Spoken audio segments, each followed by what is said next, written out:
아틀라스의 대반격. 당신들 자리는 이제 없다. 현대차 생산직에 몰락. 지금 이 영상을 보고 계신 당신에게 먼저 뼈아픈 질문을 하나 던지고 싶습니다. 당신은 지금 당신이 앉아있는 그 자리가 영원히 안전할 것이라고 굳게 믿고 계신가요? 매달 약속된 날짜에 꼬박꼬박 월급이 통장에 꽂히고 부장님이 가끔 어깨를 두드려주며 웃어주니까 당신의 직장 생활은 아무런 위기 없이 평탄할 것 같나요? 그렇다면 오늘 제가 들려드릴 이야기가 당신의 그 달콤하고 나태한 착각을 아주 무참하게 산산조각 내줄 겁니다. 이것은 단지 대한민국 울산에 위치한 어떤 거대한 자동차 조립 공장 노동자들만의 먼 이야기가 아닙니다. 이것은 10만 명이라는 거대한 인력의 일자리가 피 한 방울 흘리지 않고 조용히 허공으로 증발해버린 아주 잔혹하고도 완벽하게 합법적인 사륙전에 대한 기록입니다. 동시에 내일 당장 당신의 책상 위에서 벌어질 수도 있는 뼈저리게 아픈 우리 모두의 미래이기도 하죠. 한번 머릿속으로 생생하게 상상해보세요. 수만 개의 부품이 쉴 새 없이 돌아가는 거대한 자동차 조립 라인 한가운데서 작업자가 스마트폰을 켜놓고 유튜브 예능을 봅니다. 화면 속 연예인들의 농담에 낄낄거리면서 손으로는 그저 습관적으로 대충 부품을 끼워 맞추고 있죠. 수천만 원을 호가하는 첨단 자동차가 만들어지는 엄숙한 생산 현장에서 매일같이 벌어지고 있는 기막힌 일상입니다. 칼같이 퇴근 시간을 지켜 공장 문을 나서고 회사가 와이파이를 끊겠다고 하면 근로조건 계약이라며 당장 파업을 하겠다고 으름장을 놓습니다. 그렇게 해서 그들이 받아가는 평균 연봉이 무려 1억 원에 달합니다.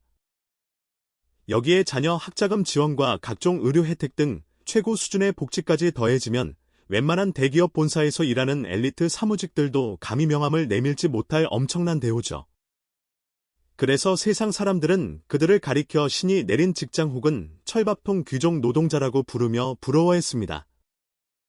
하지만 행동 심리학에는 현상 유지 편향이라는 아주 치명적이고 무서운 개념이 존재합니다. 인간의 뇌는 어제 무사하게 넘어갔으니 오늘도 별일 없을 것이고 내일 역시 오늘과 똑같이 평온할 것이라고 스스로를 속이는 아주 어리석은 방어 기제를 가지고 있죠. 서서히 온도가 올라가는 따뜻한 냄비 속의 개구리가 물이 끓어올라 자신의 살이 익어가는 줄도 모르고 여유롭게 헤엄을 치는 것과 완벽하게 똑같은 이치입니다. 이 오만한 노동자들은 수십 년 동안 거대 기업을 자신들의 발밑에 두고 쥐락펴락한다고 단단히 착각했습니다. 회사 최고 경영진이 매번 굽신거리며 자신들의 요구를 들어주는 것을 보고 자신들이야말로 감히 누구도 건드릴 수 없는 절대적이고 대체 불가능한 존재라고 맹신해버린 겁니다. 하지만 제발 정신을 차리세요. 차가운 이윤의 세계에서 자본가가 당신에게 미소를 지으며 거액의 돈을 쥐어주는 것은 결코 당신의 능력이 위대하거나 당신을 끔찍하게 아끼기 때문이 아닙니다. 그것은 단지 당신을 지금 당장 무력으로 쫓아낼 때 발생하는 엄청난 사회적 손실 비용보다 당신의 비위를 적당히 맞춰주며 부려먹는 유지 비용이 현재 시점에서는 아주 조금 더 싸게 먹히기 때문일 뿐입니다. 그들이 매년 받아가던 1억 원의 연봉은 영원한 고용을 보장하는 철통 같은 안전증서가 아니었어요. 그것은 머지않아 다가올 무자비한 처형을 앞두고 사형수에게 마지막으로 배불리 먹으라며 미리 넉넉하게 지급해준 위로금에 불과했습니다. 하지만 이들을 진짜 돌이킬 수 없는 죽음의 낭떠러지로 거칠게 밀어 넣은 것은 단순히 스마트폰을 보며 일하는 게으름 따위가 아니었습니다. 그들의 숨통을 영원히 끊어버리게 만든 결정적인 방아쇠는 바로 인간의 끝없는 탐욕이 만들어낸 아주 기괴하고도 뻔뻔한 요구사항이었죠. 도대체 그들은 경영진을 향해 무슨 선을 넘는 요구를 저질렀던 걸까요? 매년 여름만 되면 어김없이 파업을 알리는 붉은 머리띠와 시위 깃발이 공장의 거대한 정문을 위압적으로 뒤덮습니다. 조립 라인이 단 하루만 멈춰서도 수만 대의 자동차 생산이 멈추고 수천억 원이라는 천문학적인 금액의 손실이 덧없이 허공으로 증발해버립니다. 그런데 이 오만한 귀족 노동자들이 경영진의 멱살을 쥐고 협상 테이블에 당당하게 올려놓은 요구 조건은 일반 국민들의 상식과 도덕을 아득하게 뛰어넘는 경악스러운 것이었습니다. 지금 누리고 있는 내 밥그릇이 모자라니 이제는 내 자식의 밥그릇까지 대대손손 영원히 보장하라는 억지스러운 요구였죠. 자신이 늙어서 정년퇴직을 하게 되면 그 텅 빈 일자리를 다른 사람도 아닌 오직 자신의 자녀에게 무조건 우선적으로 물려주겠다는 이른바 고용세습 요구였습니다. 신분제도가 엄격했던 수백 년 전 조선시대의 관직도 아니고 치열한 경쟁이 벌어지는 21세기 대한민국의 거대한 민간 기업에서 일자리를 핏줄에게 대물림하겠다니요. 공장 밖에서는 수십만 명의 젊은 청년들이 굳게 닫힌 취업의 문턱에서 매일 밤 피눈물을 흘리며 짐을 싸고 좌절하고 있을 때 말입니다. 그들은 오직 자신들만의 이기적인 철옹성을 높게 쌓아 올리고 그 굳건한 성벽 안에서 영원한 권력과 부를 세습하려 했습니다. 자, 여기서 미시경제학의 날카로운 렌즈를 통해 진짜 권력을 쥔 자본가의 내면 심리를 한번 차갑게 들여다볼까요? 우리 인간은 10,000원의 이익을 공짜로 얻을 때 느끼는 작은 기쁨보다 10,000원을 잃어버렸을 때 느끼는 극심한 고통을 무려 2배 이상 크게 느끼도록 설계되어 있습니다. 이것을 행동경제학에서는 손실회피 본능이라고 부릅니다. 매년 노조의 습관적인 파업 때문에 수천억 원씩 피 같은 기업의 돈이 허무하게 날아가는 것을 두 눈으로 뻔히 보면서 경영진은 과연 길길이 날뛰며 분노했을까요? 아닙니다. 진짜 무섭고 냉혹한 자본가는 결코 감정을 드러내며 화를 내지 않습니다. 그들은 서늘한 에어컨이 나오는 최고급 임원실에 앉아 조용히 거대한 화면에 엑셀 파일을 띄우고 숫자와 확률을 계산하기 시작합니다. 매년 파업하는 노동자들을 어르고 달래기 위해 밑 빠진 독에 물 붓기식으로 들어가는 막대한 매몰 비용과 아예 공장 전체의 근본적인 생산 시스템을 송두리째 갈아엎는 천문학적인 혁신. 비용을 양팔 저울에 올려놓고 냉정하게 무게를 다는 거죠. 그리고 어느 순간 그 저울의 추는 마침내 돌이킬 수 없는 한쪽 방향으로 완전히 기울어버리고 말았습니다. 자본가들은 더 이상 이 끝없는 진흙탕 싸움에서 억지로 타협하지 않기로 무서운 결정을 내렸습니다. 그들은 공권력을 투입해 경찰을 부르지도 않았고 핏대를 세우며 노조 간부들에게 언성을 높이지도 않았습니다. 그저 어수선한 협상 테이블에서 아무 말 없이 조용히 뒤로 한 걸음 쓱 물러섰을 뿐이죠. 야생의 잔혹한 생태계에서 거대한 맹수가 이빨을 사납게 드러내며 큰 소리로 으르렁거리는 것은 사실 당신을 경계하고 두려워하기 때문입니다. 하지만 그 사나운 맹수가 갑자기 울음소리를 멈추고 털을 세운 채 조용히 몸을 한껏 낮추며 뒤로 물러선다면 그것은 도대체 무슨 의미일까요? 바로 당신의 연약한 목덜미를 단 한 번의 공격으로 끊어버리기 위해 근육을 수축시키며 치명적인 도약의 준비를 완벽하게 마쳤다는 뜻입니다. 그렇다면 분노조차 삼켜버린 이 거대한 자본은 노동자들의 숨통을 흔적도 없이 끊어버리기 위해 도대체 어떤 기막히고 잔인한 덫을 은밀하게 설계했던 걸까요? 100여 년 전 천재적인 사업가 헨리 포드가 처음으로 세상에 선보인 컨베이어 벨트 시스템은 전 세계 자동차 산업의 위대한 상징이자 혁명이었습니다. 끝이 보이지 않을 정도로 길게 늘어선 둔탁한 벨트 위로 무거운 쇳덩어리 차체가 천천히 흘러갑니다. 그러면 수백 명의 작업자가 좁은 간격으로 일렬로 늘어서서 각자 자신에게 할당된 작은 부품 하나만을 기계적으로 반복해서 조립하는 낡은 방식이죠. 하지만 이 위대한 세기의 발명품에는 기업의 목줄을 줄 수 있는 아주 치명적이고 거대한 약점이 하나 숨어 있었습니다. 그것은 바로 전체 공정이 살아 숨쉬는 사람의 손끝에 철저하게 의존해야만 굴러간다는 점이었습니다. 라인 중간에 서 있던 단 한 명의 노동자라도 불만을 품고 렌치를 바닥에 던지며 조립을 거부하면 톱니바퀴처럼 맞물려 있던 그 거대한 공장의 숨통이 그 즉시 마비되어 멈춰 서게 됩니다. 이것이 바로 귀족 노동자들이 지난 수십 년의 세월 동안 절대적인 권력을 휘두르며 거대 회사의 목덜미를 쥐락펴락할 수 있었던 권력의 유일한 원천이었습니다. 그래서 머리가 비상한 자본가들은 책상을 내리치며 독한 결심을 하게 됩니다. 적의 손에 들린 무기를 강제로 빼앗는 것이 법적으로 너무 힘들고 피곤하다면 적이 두 발을 딛고 서 있는 그 전장 자체를 아예 폭파시켜 버리기로 말입니다. 그들은 수십 년 묵은 때가 묻은 컨베이어 벨트를 공장 바닥에서 무자비하게 뜯어내 버렸습니다. 뜨거운 태양이 내리쬐는 사막 한가운데서 얼음으로 집을 지어야 한다고 한번 상상해 보시죠. 얼음 벽돌을 깎아 하나하나 정성스럽게 쌓아 올리는 고급 기술자들이 날씨가 너무 덥다며 파업을 선언하고 시원한 에어컨과 월급 인상을 집요하게 요구하며 시위를 벌입니다. 마음이 약한 보통의 낡은 경영자라면 어떻게든 그 기술자들의 비위를 맞추고 돈을 더 쥐어주며 달래려고 쩔쩔매겠죠. 하지만 뼛속까지 차갑고 잔혹한 인류 자본가는 전혀 다른 방식을 택합니다. 아예 집채만 한 거대한 쇠창틀을 통째로 헬기로 실어와서 그 안에 차가운 물을 한꺼번에 쏟아붓고 강력한 기계로 급속 냉각을 시켜 단숨에 얼음 통뼈대를 만들어버립니다. 비싼 돈을 주고 얼음 벽돌을 깎고 조심스럽게 쌓아 올리던 그 대단한 기술력 자체가 하루아침에 더 이상 쓸모없는 낡은 쓰레기가 되어버리도록 세상의 규칙을 완전히 엎어버린 겁니다. 현대 자동차는 부품 수백 개를 늘어놓고 숙련된 기술자들이 일일이 불꽃을 튀기며 용접하고 이어 붙이던 그 지루하고 오래된 방식을 과감하게 내다 버렸습니다.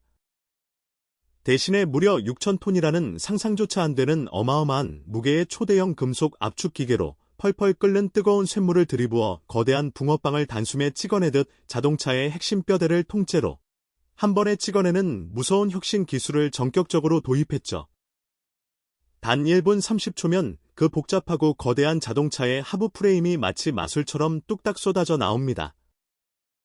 과거 수백 명의 숙련된 늙은 용접공들이 방진 마스크를 쓰고 비오듯 땀을 흘리며 아등바등 매달려 하던 고된 노동이 거대한 기계 한 대에 달린 붉은색 시작 버튼 하나로 허무하게 대체되어 버린 겁니다.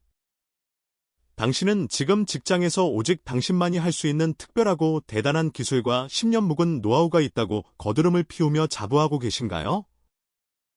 그래서 만약 당신이 내일 아침 갑자기 출근하지 않으면 회사가 당장 마비되고 큰일이 날 것이라고 착각하며 믿고 있나요? 당신의 오만을 부숴버릴 정말 무섭고도 끔찍한 진실을 하나 알려드릴까요? 만약 당신이 자랑하는 그 알량한 기술이 회사가 이윤을 추구하는 속도를 조금이라도 늦추거나 관리가 귀찮은 골칫거리로 전락해버린다면 말이죠.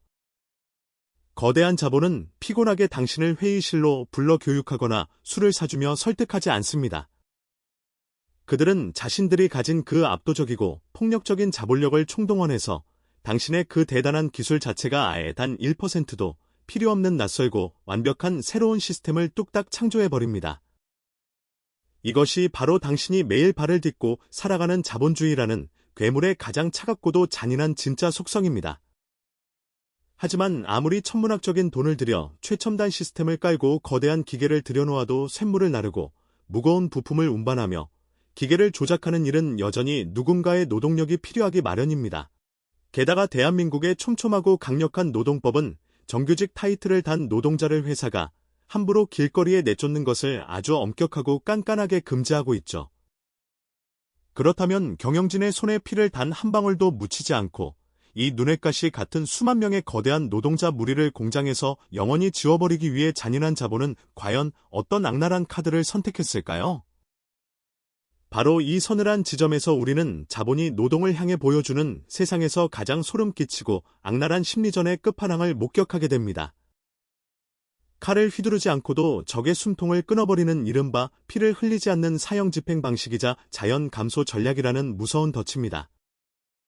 당신이 일하는 사무실이나 거대한 공장 한 구석에 놓인 어느 색이 바랜 낡은 철제 캐비닛 앞을 한번 상상해 보시죠.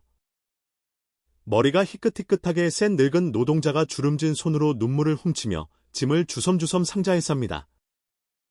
20-30년이라는 긴 세월 동안 자신의 푸른 청춘과 맞바꿨던 직장에서 드디어 정년퇴직을 맞이하여 떠나는 쓸쓸하지만 영광스러운 날이죠.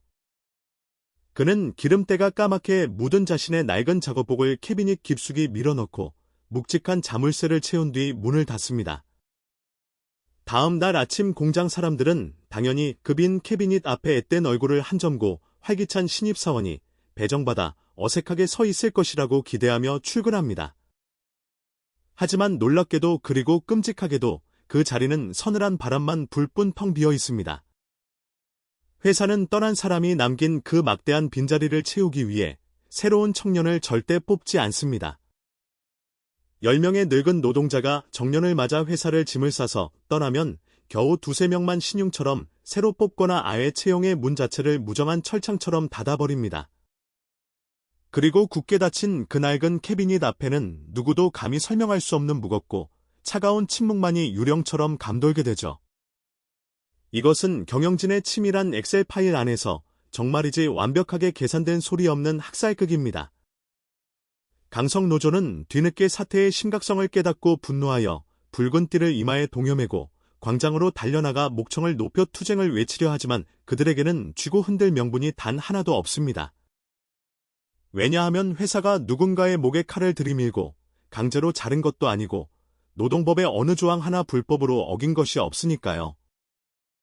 인간이 나이가 들어 정년이 되어 자연스럽게 은퇴하는 것을 노조가 무슨 수로 막을 수 있겠으며 새로운 직원을 뽑지 않고 빈자리로 내버려 두는 것은 전적으로 헌법이 보장하는 기업 경영자의 고유한 권한이자 자유입니다. 그들은 국가의 법을 단 한 줄도 어기지 않은 채 가장 합법적이고 도덕적인 테두리 안에서 완벽하게 살아 숨쉬는 사람들을 공장 지도에서 지원하고 있는 겁니다. 당신을 향한 세상에서 가장 잔인하고 고통스러운 처벌은 경영자가 당신의 얼굴에 대고 집어던지는 해고, 통지서가 결코 아닙니다. 가장 무서운 처벌은 당신을 시끄러운 사무실의 투명 인간처럼 취급하며 당신이 시간의 무게에 짓눌려 서서히 늙어가고 쇠약해져서 스스로 비참함을 느끼고 그 의자에서 짐을 쌀 때까지 팔짱을 끼고 가만히 지켜보는 것입니다. 그리고 당신이 떠난 다음 날 아침 청소부를 시켜 그 의자를 영원히 쓰레기장으로 치워버리는 것이죠. 냉혹한 시간은 철저하게 돈을 쥔 자본의 편에서 흐릅니다. 그들은 결코 조급하게 서두르거나 초조해하지 않습니다. 그저 지금 파업조끼를 입고 핏대를 세우는 저 늙은 권력자들이 세월을 이기지 못하고 기력을 다해 스스로 인생의 무대에서 쓸쓸히 내려올 때까지 조용히 그리고 얼음장처럼 차갑게 기다릴 뿐입니다. 하루하루 날이 갈수록 그리고 해가 바뀔수록 거대한 공장 안의 주인을 잃은 텅 빈 의자는 산사태처럼 불어나기 시작합니다. 하지만 자본주의의 심장은 멈출 수 없기에 수만 대의 반짝이는 자동차는 오늘 밤에도 여전히 쉴 새 없이 만들어져야만 합니다. 과연 앞으로 누가 이 거대하고 두려운 공백을 군말 없이 메우게 될까요? 밥도 먹지 않고 잠도 자지 않으며 휴가도 반납하고 심지어 뜨겁게 붉은 피가 뛰는 심장조차 없는 무결점의 완벽한 새로운 노동자가 그 텅 빈 의자를 향해 차가운 금속성 발걸음을 뚜벅뚜벅 내디디며 걸어오고 있습니다. 자, 여기서 비디오의 재생을 잠깐만 멈추고 화면 너머에 있는 제 눈을 똑바로 마주 보세요. 눈을 피하지 마시고 깊게 심호흡을 한번 하신 뒤 당신의 왼쪽 가슴에 손을 얹고 아주 뼈아프게 솔직해져 봅시다. 스스로에게 알량한 거짓말을 하며 위로하는 바로 그 순간 당신의 생존과 미래는 영원히 끝장나는 겁니다. 당신이 매일 아침 지옥철을 타고 회사에 나가서 8시간 동안 컴퓨터 모니터만 멍하니 바라보며 기계적으로 쳐내고 있는 그 업무 말입니다. 그 일을 이제 막 대학교를 졸업하고 열정으로 똘똘 뭉친 어린 신입사원이나 매일 밤 스스로 진화하는 똑똑한 인공지능 소프트웨어가 실수 없이 완벽하게 배우는데 과연 며칠이나 걸릴 것 같습니까? 자존심은 버리고 대답해보세요. 30일이요? 아니면 단 7일이요? 지금 당장 영상 아래에 있는 댓글 창을 열고 당신의 진짜 부끄러운 숫자를 가감없이 적어보세요. 스스로의 나약함을 인정하며 그 숫자를 솔직하게 적어 내려가는 찰나의 순간이 당신이 그동안 두려워서 비겁하게 덮어두었던 끔찍한 진실을 용기 있게 마주하는 첫걸음이 될 것입니다. 그것조차 부담스럽다면 지금 당장 이 영상의 좋아요 버튼을 강하게 누르세요. 당신의 그 클릭 한 번이 바로 내일 아침 출근길부터는 더 이상 나 스스로를 대체 불가능한 핵심 인재라고 착각하는 멍청한 짓을 하지 않겠다는 뼈아픈 맹세이자 냉혹한 자본주의에서 살아남기 위한 당신만의 처절한 생존 서약서가 될 것입니다. 나 자신을 객관적으로 바라보는 이 작은 인정조차 자존심이 상하고 두려워서 외면하신다면 당신은 이미 스스로 내일 들어갈 좁고 차가운 무덤을 열심히 파고 있는 것과 다름없습니다. 거대한 공장의 육중한 철문이 열리고 드디어 그가 서늘한 안개 속에서 모습을 드러냅니다. 그의 이름은 바로 아틀라스. 보스턴 다이내믹스가 창조하고 현대자동차가 다음 세대의 주역으로 선택한 완벽한 휴머노이드 로봇입니다. 여기서 복잡하고 지루한 기계의 스펙이나 재원을 읊어대는 뻔한 짓은 하지 않겠습니다. 대신 이 강철로 만든 피조물이 자본주의 체제 아래에서 어떻게 돈의 흐름을 완전히 뒤집어 놓는지 아주 소름 끼치고 현실적으로 설명해 드리겠습니다. 지금 이 녀석은 섭씨 40도가 훌쩍 넘는 찜통 같은 불바다, 공장 한가운데서 50kg짜리 무거운 쇳덩어리 상자를 번쩍 들고 미끄러지듯 매끄럽게 걸어 다닙니다. 비 오듯 땀을 흘리지도 않고 허리가 끊어질 듯 아프다며 노조위원장을 찾아가 산재 처리를 요구하지도 않죠. 무거운 짐을 나르다 배터리가 떨어지면 스스로 걸음을 돌려 충전소로 들어가 단 3분 만에 밥을 먹고 다시 라인으로 묵묵히 복구합니다. 화장실에 간다며 20분씩 자리를 비우지도 않고 관리자에게 반항 섞인 말대꾸를 하지도 않으며 당연히 붉은 조끼를 챙겨 입고 파업을 결의하는 일 따위는 영원히 존재하지 않습니다. 하지만 자본가가 이 녀석을 보고 진정으로 환호성을 지르며 열광하는 진짜 무서운 이유는 따로 있습니다. 바로 녀석의 머릿속에 들어있는 구글의 제미나이 인공지능 두뇌 때문입니다. 평범한 인간이 수개월 동안 선배들에게 눈치를 보고 욕을 먹어가며 겨우겨우 배워야 할 복잡한 작업 과정을 그는 단 하루 만에 눈으로 쓱 보고 스캔해서 완벽하게 마스터해버리죠. 경제학에서는 이것을 가리켜 한계 비용 제로의 위대한 기적이라고 부릅니다. 당신이 그토록 자랑스럽게 여기는 그 10년의 짬바와 경력은 기업의 회계장부에서는 매년 호봉이 오를수록 점점 더 비싸지고 부담스러운 골칫거리 비용일 뿐입니다. 하지만 아틀라스의 10년 경력은 그저 중앙 서버에서 단 5초 만에 무료로 다운로드할 수 있는 0원짜리 소프트웨어 업데이트 파일 한 장에 불과합니다. 심지어 회사는 이 무시무시하고 완벽한 로봇을 1년에 무려 3만 대씩 거대한 규모로 찍어내겠다고 공식적으로 세상에 선언했습니다. 마치 겨울철 길거리에서 붕어빵을 찍어내듯 대량 생산을 시작해서 로봇 한 대의 가격을 평범한 승용차 한 대 값으로 뚝 떨어뜨려 버리겠다는 무서운 계획입니다. 소나타 한 대 살 돈이면 24시간 불평 없이 일하는 완벽한 노예를 영원히 소유할 수 있는 잔혹한 시대가 열린 겁니다. 자, 이쯤에서 시원한 에어컨 바람을 맞으며 푹신한 사무실 의자에 앉아 계신 화이트칼라 직장인분들은 입가에 안도의 미소를 지으며 속으로 이렇게 생각하실 겁니다. 이건 저기 땀냄새 나는 공장에서 일하는 육체 노동자들에게나 일어나는 슬픈 비극일 뿐 내 머리를 쓰는 고급 사무직과는 아무런 상관없는 남의 이야기라고 말이죠. 과연 그럴까요? 당신의 그 알량하고도 얄팍한 안도감을 이제 제가 철저하게 찢어발겨 드리겠습니다.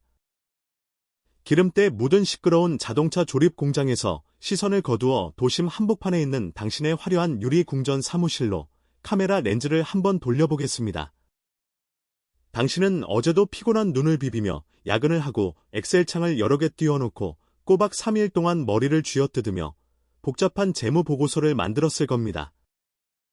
하지만 바로 옆 파티션에서 일하는 누군가는 인공지능 프롬프트 창의 핵심 단어 몇 개를 툭툭 던져 넣고 커피를 마시고 있습니다. 그러자 단 10초 만에 완벽하고 오차율이 제로인 시장 리스크 분석 보고서 50페이지가 깔끔한 디자인의 그래프와 함께 모니터에 찬란하게 쏟아집니다. 심리학에서는 당신이 지금 마음속으로 겪고 있는 그 어리석은 안도감과 착각을 가리켜 우월함의 착각이라고 부릅니다.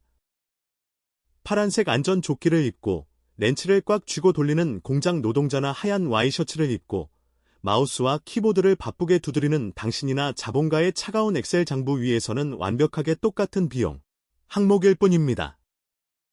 만약 당신이 매일 아침 출근해서 하는 일이 과거의 데이터를 단순히 복사해서 붙여넣고 정해진 규칙에 따라 계산하고 누군가에게 이메일을 전달하는 뻔한 반복적인 행동이라면 당신은 이미 날카로운 칼날이 번쩍이는 도마 위에 올려진 얌전한 생선이나 다름없습니다. 그 반복적인 노동이 육체적인 땀방울을 요구하든 논리적인 두뇌 회전을 요구하든 그것은 냉혹한 기계 앞에서는 전혀 중요하지 않은 문제입니다. 공장에서 늙은 용접공의 손에 들린 토치를 무자비하게 빼앗아버린 자본은 이제 아주 부드럽고 자연스럽게 당신의 쾌적한 사무실로 걸어 들어와 당신이 굳게 쥐고 있는 마우스와 키보드마저 빼앗으려 하고 있습니다. 당신의 생존과 밥그릇을 가장 치명적으로 위협하는 무서운 적은 똑똑하게 진화한 인공지능도 아니고 강철로 만든 거대한 로봇도 아닙니다. 당신의 인생을 망치는 가장 끔찍하고 잔독한 적은 바로 설마 나는 아니겠지, 기계가 내 복잡한 업무를 어떻게 대신하겠어라며 끊임없이 자신을 달콤하게 위로하고 방치하는 당신의 그 썩어빠진 게으른 뇌 세포입니다. 저 아래 공장에서 쓸쓸하게 쫓겨난 블루칼라 노동자와 넥타이를 반듯하게 맨 당신은 자본주의라는 거대한 체스판 위에서 똑같이 언제든 무참하게 버려질 수 있는 흔해 빠진 졸에 불과하다는 사실을 왜 아직도 뼈저리게 인정하지 못하시나요? 그렇다면 피와 살로 이루어져서 매일 지치고 병들고 늙어가는 우리 불완전한 인간들은 이 거대하고 피비린내 나는 기술의 파도 앞에서 그저 무기력하게 숨을 죽이고 익사할 날만 기다려야 하는 걸까요? 제발 세상이 잔인하게 변했다며 무의미하게 방구석에서 분노하거나 피도 눈물도 없는 자본가를 향해 원망의 삿대질을 하는 멍청하고 소모적인 짓은 오늘부로 당장 그만두십시오. 차가운 경제학의 위대한 역사책에는 시대에 적응하지 못한 패배자들의 억울한 콧물 섞인 눈물이나 감성적인 변명 따위가 기록될 공간이 단 한 줄도 허락되지 않습니다. 당신이 이 끔찍하고 완벽하게 설계된 사륙전에서 유일하게 숨을 쉬며 살아남을 수 있는 길은 거대한 기계와 맞서 싸우는 것이 아닙니다. 당신 자신이 남의 손에 쥐어져 언제든 닳아 없어지면 버려지는 수동적인 도구로서의 삶을 과감하게 쓰레기통에 내던져야만 합니다.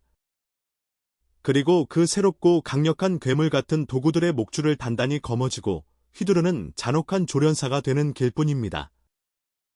이제 세상은 엑셀의 복잡한 함수를 잘 다루고 타자를 빨리 치는 성실한 사람을 더 이상 원하지 않습니다. 엑셀을 순식간에 마법처럼 만들어버리는 인공지능에게 정확히 무엇을 명령해야 기업의 금고에 돈을 쓸어 담아줄 수 있는지 전체 맥락을 날카롭게 꿰뚫어보는 지휘관을 갈구합니다. 눈을 감고 조용히 상상해 보십시오. 앞으로 딱 5년 뒤 당신이 서 있을 참혹한 미래의 모습 말입니다. 당신은 사무실 정중앙에 우뚝 서서 당신을 대신해 24시간 쉼없이 일하고 있는 수십 개의 인공지능 프로그램과 강철 로봇들에게 여유롭게 손가락으로 지시를 내리며 막대한 성과를 챙기는 권력자가 되어 있을 건가요? 아니면 낡은 상자에 짐을 싸서 처량하게 쫓겨난 당신의 텅 빈 의자 위를 차갑게 윙윙거리며 쓸고 지나가는 기계들의 쇳덩어리 발밑에서 비참하게 짓밟히는 더러운 깔개로 전락하실 건가요? 오늘 당장 시작된 이 거대한 위협과 기술의 폭력적인 혁명은 절대로 당신의 집 문을 정중하게 두드리며 들어와도 되냐고 예의 바르게 허락을 구하지 않습니다. 그것은 이미 당신의 현관문을 거칠게 산산조각 내며 부수고 안방까지 성큼성큼 걸어 들어와 당신의 연약한 멱살을 잔인하게 틀어쥐고 있습니다. 그 괴물의 등에 올라타서 고삐를 쥐고 잔인하게 지배할 것인가, 아니면 얌전히 눈물을 흘리며 비켜서서 짐을 쌀 것인가. 이제 남은 선택은 온전히 당신의 몫입니다. 하지만 훗날 차가운 길거리로 나앉게 되었을 때 왜 아무도 내게 이렇게 끔찍한 미래가 올 것이라고 미리 뺨을 때려가며 경고해주지 않았느냐며 화면 속의 저를 멍청하게 원망하지는 마십시오. 오늘 제 독설 가득한 이야기가 당신의 심장을 날카롭게 찌르고 등골을 서늘하게 만들었다면 그것은 아주 다행스럽고 좋은 징조입니다. 당신이 아직 뇌가 완전히 굳어버리지 않았고 지독한 위기감을 느끼며 어떻게든 살아남고 싶다는 절박한 생존 본능이 펄떡이며 꿈틀대고 있다는 확실한 증거니까요. 당신의 그 게으르고 나태한 뇌 세포가 내일 아침 다시 옛날의 편안함으로 돌아가 긴장의 끈을 놓지 않도록 지금 당장 이 채널의 구독 버튼을 강하게 누르십시오.